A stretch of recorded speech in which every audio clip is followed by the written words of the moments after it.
Et quelle est donc la situation de celui-là qui a commis des injustices, le mal? Et on n'a pas vu ici, n'est-ce pas, qu'il a subi un châtiment, par exemple. On n'a pas vu ça.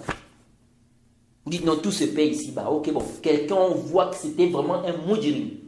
Un mujrim, il fait du mal aux gens, il torture les gens, mais on n'a pas vu vraiment un châtiment sur lui. On entend même qu'il est mort, tranquillement, bon, sur son lit, comme ça, bon. On dit quoi du cas là?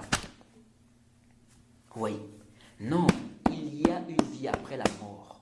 Il y a une vie après la mort. Sache-le. Sache-le, on n'a pas créé les cieux et la terre là, comme ça, pour rien du tout. Non. Allah dit quoi? Allah dit, soit 65 au verset 12, Allah dit, Allahu allazi khalaqa sab'a samawati. الله الذي خلق سبع سماوات ومن الأرض مثلهن يتنزل الأمر بينهن لتعلموا انتبهوا على دي لتعلموا أن الله على كل شيء قدير وأن الله قد أحاط بكل شيء علما. على دي c'est une traduction rapprochée. Allah qui a créé 7 cieux et autant de terres. Entre eux, son commandement descend. Donc la révélation, la législation, les législations, et aussi ce qu'il décrète sur terre et dans le monde. Donc entre eux, son commandement descend, afin que vous sachiez, Allah qui a créé sept cieux et autant de terres. Entre eux, son commandement descend, ok? Entre eux, son commandement descend, afin que vous sachiez qu'Allah est en vérité omnipotent et qu'Allah a embrassé toutes choses de son savoir. Est-ce que vous suivez ça? Et comme dit Ibn al-Qayyim dans Bada'i al-Fawaid au tome 4 à la page 971, il dit, Allah dans ce verset nous informe qu'il a créé le monde pour que ses serviteurs sachent la perfection de son omnipotence. Qu'il, n'est-ce pas, puisse connaître, qu'il connaît toutes choses.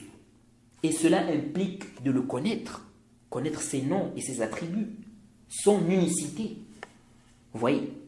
Les cieux là, regardez les cieux. On doit méditer. Allah n'a pas créé ces choses-là pour rien. Il dit ici qu'il a créé 7 cieux et autant de terres. Donc 7 terres. Jade, entre eux, son commandement descend. Pourquoi il a créé 7 cieux, etc.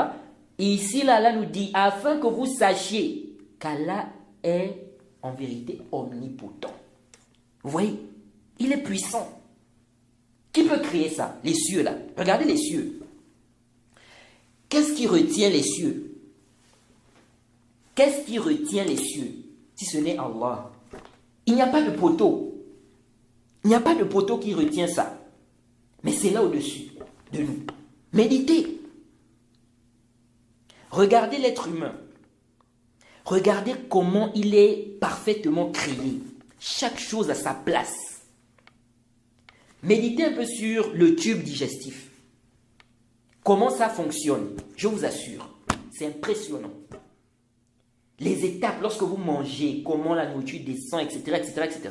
Le rôle de chaque chose, la salive, quel est son rôle?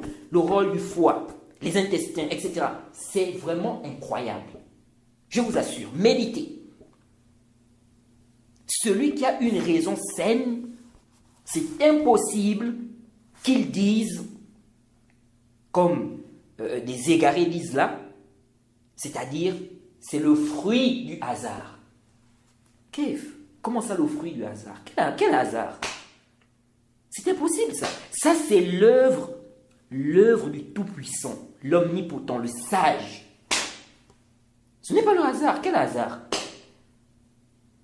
Le fruit du hasard. Ah bon? Vous voyez comment? C'est-à-dire que tout est organisé. Tout est organisé. C'est incroyable. C'est vraiment incroyable. Je vous assure que c'est incroyable. On a juste besoin de méditer. Quand vous méditez sur la création d'Allah, vous comprenez qu'Allah est le plus grand, qu'il est puissant, il est omnipotent. Dieu mérite l'adoration.